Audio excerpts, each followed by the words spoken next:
ये श्रृंखला सर्व आत्माओं के पिता परमात्मा शिव के द्वारा उच्चारित महावाक्यों के संकलन पर आधारित है। ओम शांति।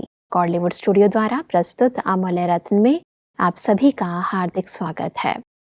कहते हैं, जिंदगी में सबसे सही रास्ता दिखाने वाला दोस्त है अनुभव।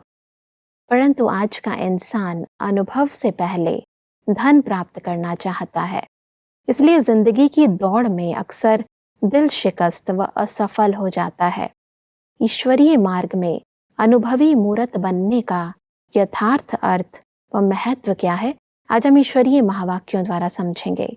महावाक्यों के स्पष्टीकरण के लिए हमारे मध्य हैं प्रजापिता ब्रह्मा कुमारीज ईश्वरीय विश्वविद्यालय के वरिष्ठ राजयोगी शिक्षक आदरणीय राजू भाई साहब। सब आपका आज के एपिसोड में बहुत बहुत स्वागत है। शांति। सब आज हम बात करेंगे 15 दिसंबर 2006 के महावाक्यों पर, जिसका टॉपिक है स्मृति स्वरूप, अनुभवी मूर्त बन, सेकंड की तीव्र गति से परिवर्तन कर पास विद ऑनर बनो। परमात्मा स्टार्टिंग में बच्चों की 3 रेखाएं देख रहे हैं। परमात्मा कहते हैं कि सभी के मस्तक भाग्य की रेखाओं से चमक रहे हैं। एक है परमात्मा पालना के भाग्य की रेखा, दूसरी है श्रेष्ठ शिक्षक द्वारा शिक्षा के भाग्य की रेखा, तीसरी है सतगुरु द्वारा श्रीमत के भाग्य की रेखा। इन चमकती हुई रेखाओं के यथार्थ अर्थ को समझाएं। वैसे भी ज्योतिषी लोग रेखाओं के आधार से भाग्य बताते हैं जी। और विशेष करके हाथ की रेखाएं या मस्तक की रेखाओं से हर एक का भाग्य बता देते हैं। परमात्मा कह रहे हैं, परमात्मा भी अपने बच्चों के भाग्य की 3 रेखाएं देख रहे हैं जी। और वो इतना श्रेष्ठ भाग्य जो केवल संगम युग पर अभी ब्राह्मण आत्माओं को प्राप्त होता है। पहला भाग्य है परमात्मा पालना का। उन्होंने नया जन्म दिया, अलौकिक जन्म मिला और इतनी श्रेष्ठ पालना दी, पिता के रूप में, माता के रूप में, और फिर शिक्षक के रूप में हम सबको इतनी ऊंची पढ़ाई जो परमात्मा ने खुद ही शिक्षक बन करके पढ़ाई है जी। और तीसरा सतगुरु के रूप से हम सबको श्रेष्ठ मत श्रीमत दी है, जिस श्रीमत के आधार से कर्म व्यवहार में हम आते हुए हर प्रकार से सुरक्षित और कई प्रकार के विकर्मों से बचे हुए रहते हैं। जी। तो इतना श्रेष्ठ भाग्य वो तीनों रेखाएं हर एक के मस्तक पर चमकती हुई परमात्मा देखते हैं। जी, आगे बढ़ते हैं। परमात्मा कहते हैं कि सबसे श्रेष्ठ है परमात्मा प्यार के पालना की रेखा। जैसे बाप ऊंचे ते ऊंचा है, तो परमात्मा पालना भी ऊंचे ते ऊंची है। यह पालना कितने थोड़ों को प्राप्त होती है, लेकिन आप सब इस पालना के पात्र बने हो। यह पालना सारे कल्प में आप बच्चों को एक ही बार प्राप्त होती है, अब नहीं तो कब प्राप्त नहीं हो सकती। यह परमात्मा पालना, परमात्मा प्यार, परमात्मा प्राप्तियां कोटों में कोई आत्माओं को ही अनुभव होती हैं। तो पहले भाग्य की इस लकीर के महत्व को बताएं। संगम युग पर ही आत्मा और परमात्मा का जो मिलन होता है जी। और मिलन के साथ जो परमात्मा प्यार की अनुभूति होती है, ये कोई स्थूल प्यार, दैहिक आकर्षण वाला प्यार नहीं है। ये रूहानी प्यार है, अलौकिक प्यार है, जो हम परमात्मा के दृष्टि से, उनकी सूक्ष्म सकाश से बहुत प्यार भरी उनकी पालना का अनुभव करते हैं। जी। जैसे परमात्मा वतन में होते हुए भी दूर दूर के बच्चों की पालना कर रहे हैं। कहीं पर भी कोई दिल से प्यार से बाबा शब्द कहता है, याद करता है, तो जैसे बाबा के प्यार का, उनकी शक्तियों का, उनकी पालना को अनुभव करता है। स्थूल में, साकार में ही बाबा आकर के पालना दे, कितने बच्चों को दे सकते हैं। सारे विश्व की आत्माएं किसी भी कोने में बैठी हुई हैं, हर स्थान पर रहते हुए हर एक परमात्मा पालना का अनुभव कर रहा है। जी।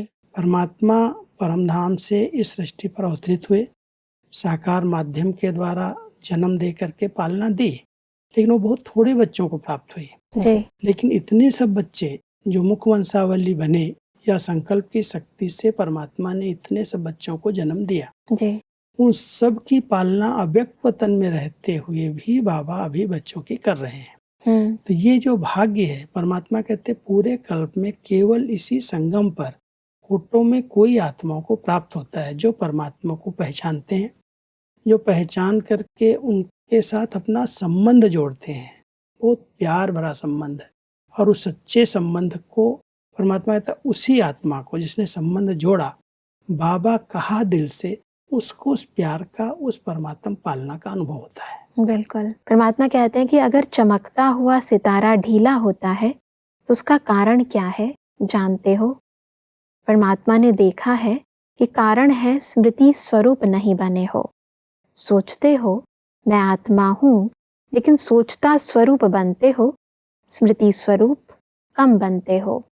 जब तक स्मृति स्वरूप सदा नहीं बनते, तब तक समर्थी नहीं आ सकती। स्मृति ही समर्थी दिलाती है। स्मृति और समर्थी, इन दोनों को स्पष्ट करें। कई बार हम इस स्मृति में तो रहते हैं कि मैं एक आत्मा हूँ, ये सोचते हैं, चिंतन करते हैं, लेकिन परमात्मा कहते हैं सदा स्मृति स्वरूप बन जाए। मैं हूँ ही आत्मा।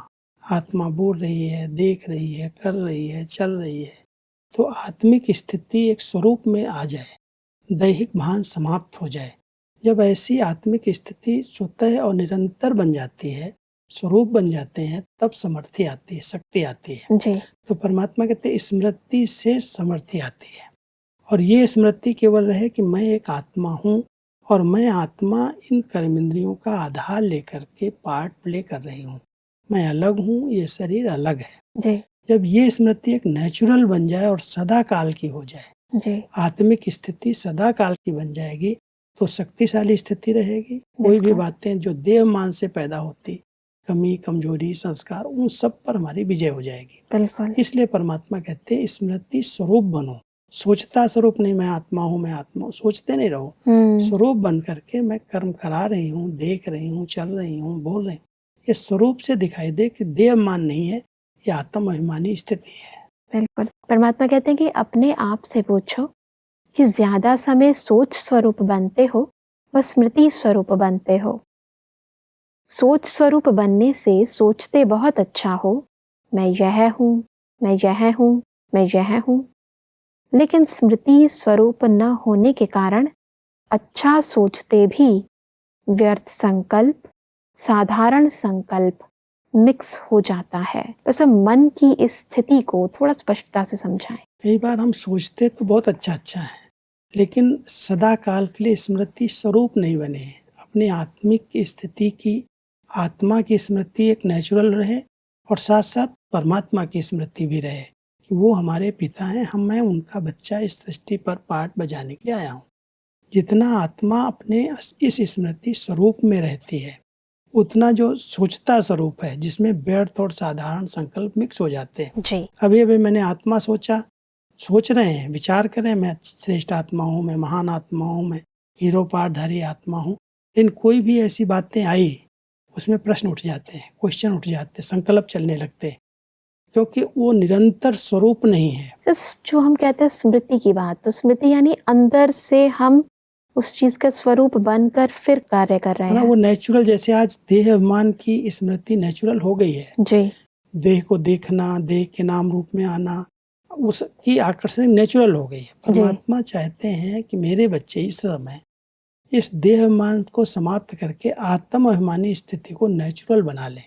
और जब नेचुरल बन जाएगी कि मैं हूँ ही आत्मा, तो आत्मिक स्थिति स्वरूप में आ जाएगी। फिर व्यर्थ और साधारण संकल्प, व्यर्थ और साधारण संकल्प परमात्मा केवल देह अभिमान वाले कहता है। किसी के देह को देख करके जो हमारे संकल्प नेगेटिव व्यर्थ चलने लगते हैं, उनको परिवर्तन करने की विधि है। मैं आत्मा को ही देखो, ये आत्मा है, मैं आत्मा हूँ, मैं पाठधारी हूँ, मैं खेल खेलने के लिए आई हूँ, ये नाटक चल रहा है, ये अलग है। जब इस प्रकार का चिंतन हम आत्मा का करते करते उसका स्वरूप बन जाते हैं, तो समर्थी आ जाती है। फिर ये साधारण और व्यर्थ संकल्प उसमें मिक्स नहीं होते, एक ही स्मृति स्वरूप हो जाता है, और इससे स्थिति बहुत ऊंची बन जाती है। देह और देह की दुनिया कोई भी चीज आकर्षण नहीं करती। परमात्मा इसलिए आगे कहते हैं कि वास्तव में देखा जाए तो आपका अनादि स्वरूप स्मृति सो समर्थ स्वरूप है, सोचने वाला स्वरूप नहीं है। और आदि में भी इस समय के स्मृति स्वरूप की प्रालब्ध प्राप्त होती है, तो अनादि और आदि स्मृति स्वरूप है और इस समय अंत में संगम समय पर भी स्मृति स्वरूप बनते हो, तो आदि, अनादि और अंत तीनों कालों में स्मृति स्वरूप हो, सोचना स्वरूप नहीं हो। जब आत्मा के इस आदि अनादि स्वरूप को थोड़ा और स्पष्टता से समझाएं। जब आत्मा अपने परमधाम घर में है तो कोई सोचने की तो बात ही नहीं, वही उस स्वरूप में स्थित है। बिल्कुल। और स्वस्वरूप में स्थित होने के कारण वो समर्थ है, शक्तिशाली है, इसलिए वहाँ सोचता स्वरूप नहीं है, क्योंकि उसका स्वरूप ही आत्मा है और कुछ है ही नहीं उसके साथ जी। लेकिन जब वो पार्ट में आती है तो देवताओं को भी ये सोचने की जरूरत नहीं कि मैं आत्मा हूँ। वो नेचुरल आत्मिक भान रहता ही है, उसी स्मृति में रह करके वो पार्ट प्ले करते हैं, कर्म करते हैं।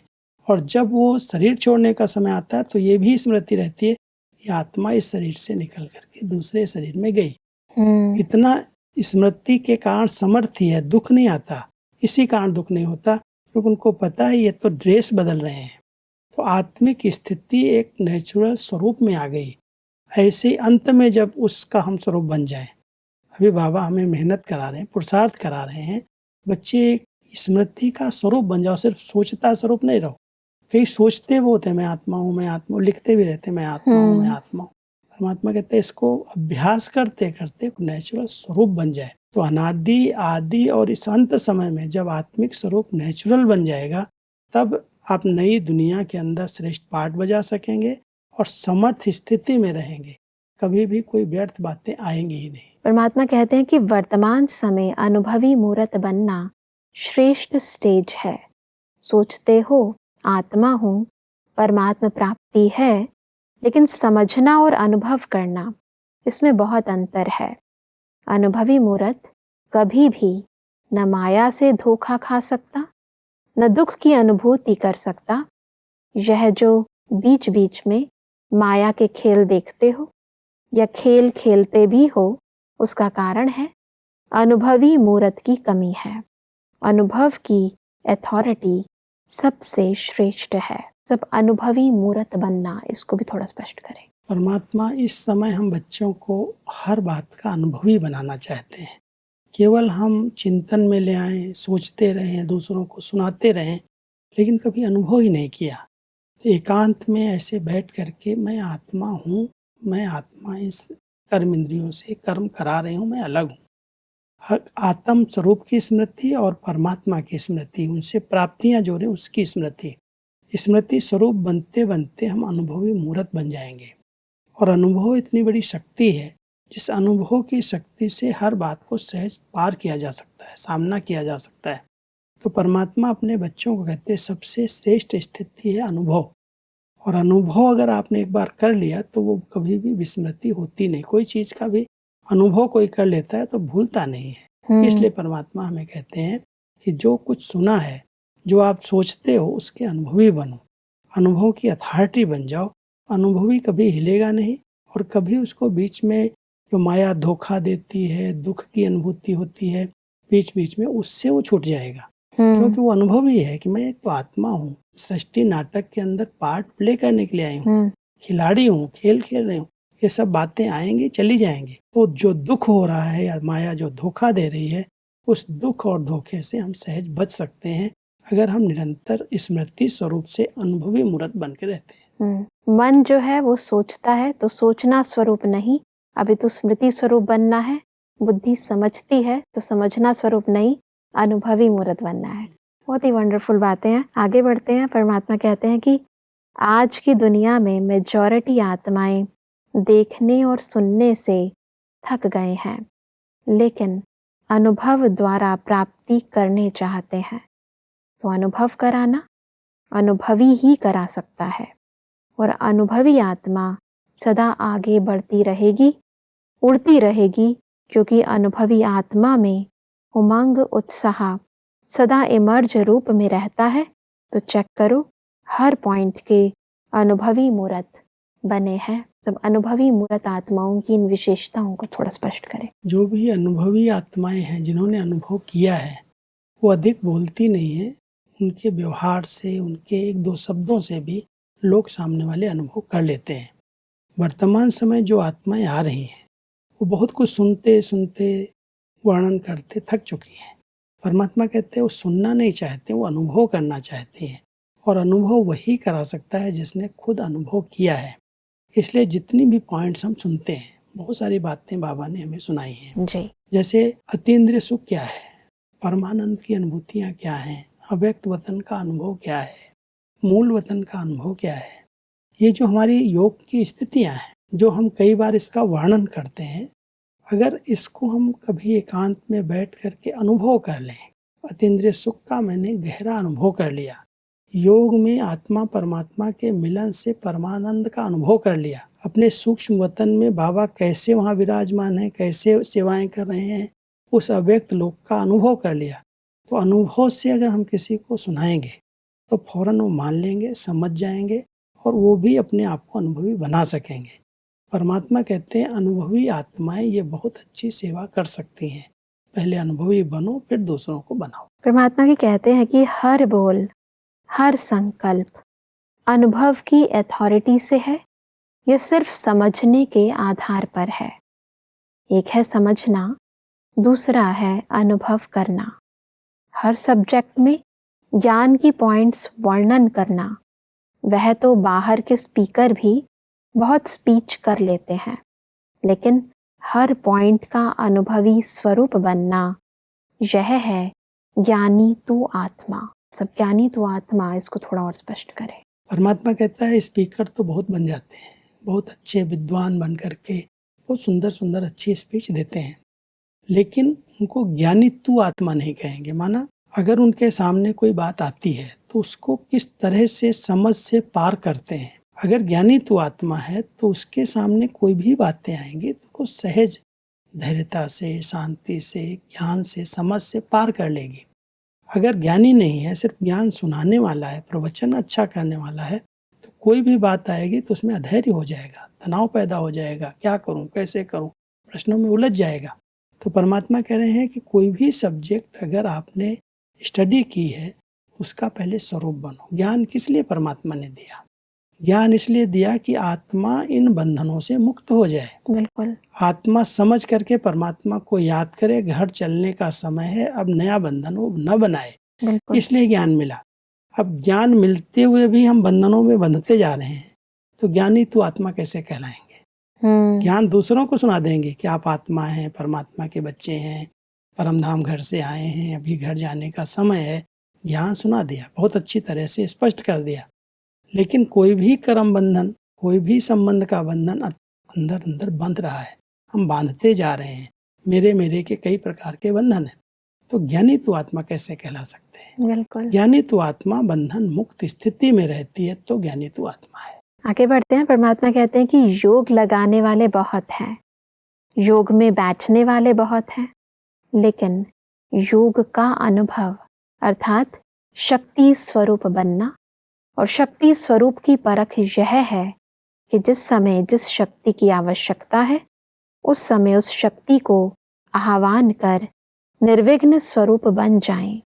अगर एक भी शक्ति की कमी है, वर्णन है, लेकिन स्वरूप नहीं है, तो भी समय पर धोखा खा सकते हैं। फिर सब योग का अनुभव, इसको थोड़ा स्पष्ट करें। हम सब योग तो बहुत अच्छी तरह से करते हैं, कई लोग 2 बजे उठ के भी योग करते हैं और बड़े योगी अपने आप को समझते हैं कि मेरे जैसा योगी कोई नहीं है।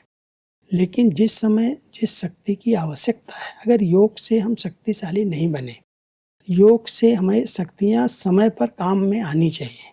अगर योग यथार्थ है और ज़रूरत है अभी हमें परखने की, ज़रूरत है अभी निर्णय लेने की, ज़रूरत है समय पर सहन करने की, सामना करने की, उसकी बजाय वो शक्ति समय पर काम नहीं कर रही है जी। हम योग खूब कर रहे हैं लेकिन शक्तियाँ काम में नहीं आ रही।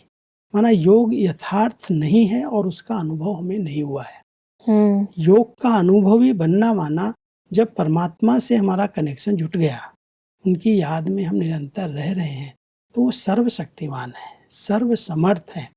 जहाँ पर कनेक्शन जुटता है और यथार्थ कनेक्शन जुटा, तो उसकी शक्तियाँ हमारे अंदर अपने आप आती हैं, मांगना नहीं पड़ता। बिल्कुल। और आत्मा इतनी शक्तिशाली बन जाती है जो कैसी भी परिस्थिति के समय उन शक्तियों का आवाहन करके अपने को पार कर लेती, पास हो जाती है। कोई भी विघ्न उसको परास्त नहीं कर सकता, हरा नहीं सकता। वो निर्विघ्न स्थिति में रहती है। इसलिए परमात्मा कहते हैं योग के अनुभवी माना कोई भी विघ्न के अधीन नहीं हो सकते। उनके पास परखने की शक्ति है, निर्णय करने की शक्ति है, कभी उन्हें कोई हरा नहीं सकता, कभी कोई अपने में फंसा नहीं सकता। जी, परमात्मा की कहते हैं कि चारों ही सब्जेक्ट में स्मृति स्वरूप व अनुभवी स्वरूप की निशानी क्या होगी? स्थिति में निमित्त भाव, वृत्ति में सदा शुभ भाव, आत्मिक भाव, निस्वार्थ भाव, वायुमंडल में व संबंध संपर्क में सदा निर्माण भाव, वाणी में सदा निर्मल वाणी। यह विशेषताएं अनुभवी मूर्त की हर समय नेचुरल नेचर होंगी। नेचुरल नेचर मतलब चारों सब्जेक्ट में अनुभवी मूर्त की इन निशानियों को थोड़ा स्पष्ट करें। ये नेचुरल नेचर परमात्मा जो कह रहे हैं ना, वो चार बातें मूल हैं जी। एक है हमारी स्मृति। नेचुरल स्मृति में एक परमात्मा की स्वयं की और परमात्मा की स्मृति नेचुरल रहनी चाहिए। वृत्ति के अंदर एक निस्वार्थ भाव, निस्वार्थ पालना के संस्कार, बिल्कुल निष्काम वृत्ति जिसको कहते हैं। ऐसे ही बोल में वो मधुरता, वो सरलता, हमारी दृष्टि में वो पवित्रता, वो रूहानियत।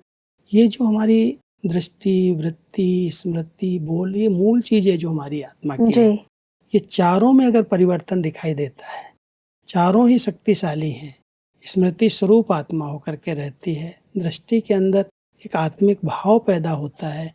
वृत्तियां बिल्कुल निर्दोष हैं, निमित्त भाव है, निर्माण भाव है, बोल में मधुरता है, सरलता है। तो ये सब दिव्य गुण उसके अंदर दिखाई देते और उससे जो वातावरण बनता है, वायुमंडल बनता है।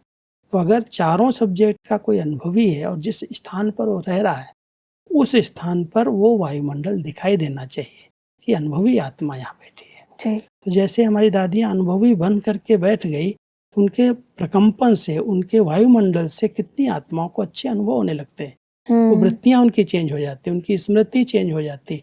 तो परमात्मा कहते हैं अगर अनुभवी आत्माएं हैं तो चारों तरफ उसके वाइब्रेशन फैलेंगे, वो वायुमंडल तैयार हो जाएगा। बिल्कुल भाई साहब, आज हमने स्मृति स्वरूप अनुभवी मूर्त बनने के महत्व व विधि को यथार्थ रूप से समझा। स्पष्टीकरण के लिए आपका बहुत बहुत धन्यवाद। ओम शांति। दर्शकों, आज के महावाक्यों में परमात्मा ने कहा कि भाग्य का सितारा सदा चमकता रहे, उसके लिए हमें सदा स्मृति स्वरूप होकर रहना है। स्मृति ही समर्थि दिलाती है। परमात्मा ने कहा कि अनुभव ही सबसे श्रेष्ठ अथॉरिटी है। अनुभवी आत्मा कभी भी माया से धोखा नहीं खा सकती। अनुभवी आत्मा के पास दुख की लहर कभी आ नहीं सकती। परमात्मा ने कहा कि अनुभवी स्वरूप आत्माओं की निशानी है। स्थिति में सदा निमित्त भाव, वृत्ति में सदा शुभ भाव, आत्मिक भाव, निस्वार्थ भाव, सदा संबंध संपर्क में निर्माण भाव और वाणी में सदा निर्मलता। दर्शकों, आज के महावाक्यों से संबंधित यदि आपके मन में कोई भी प्रश्न है तो आप हमें ईमेल कर सकते हैं। हमारा ईमेल आईडी है amulyaratna@kollywoodstudio.org। अगले एपिसोड में हम इन्हीं महावाक्यों को और आगे बढ़ाएंगे। तब तक के लिए लेते हैं इजाजत। ओम शांति। मुख्य सार। भाग्य की 3 रेखाएं। 1. परमात्मा पालना के भाग्य की रेखा। 2. श्रेष्ठ शिक्षक द्वारा शिक्षा के भाग्य की रेखा। 3. सद्गुरु द्वारा श्रीमत के भाग्य की रेखा। भाग्य के सितारों की चमक में अंतर का कारण। सोचता स्वरूप अधिक बनते हो, स्मृति स्वरूप कम बनते हो। स्मृति न होने से व्यर्थ व साधारण संकल्प भी मिक्स हो जाते हैं। चारों सब्जेक्ट में स्मृति स्वरूप बनने की निशानी। स्थिति में निमित्त भाव, वृत्ति में शुभ भाव, आत्मिक भाव, निस्वार्थ भाव, वायुमंडल व संबंध संपर्क में निर्माण भाव, वाणी में निर्मल वाणी। अधिक जानकारी के लिए संपर्क करें Amulya Ratan Godlywood Studio, Manmohini Van, Shanti Van post, Abu Road 307510, district Sirohi, Rajasthan. Email ID है amulyaratn@godlywoodstudio.org। इस श्रृंखला को प्रजापिता ब्रह्मा कुमारीज ईश्वरीय विश्वविद्यालय के सेवा केंद्रों पर क्लास में नियमित रूप से चलाने के लिए गॉडलीवुड स्टूडियो से संपर्क करें।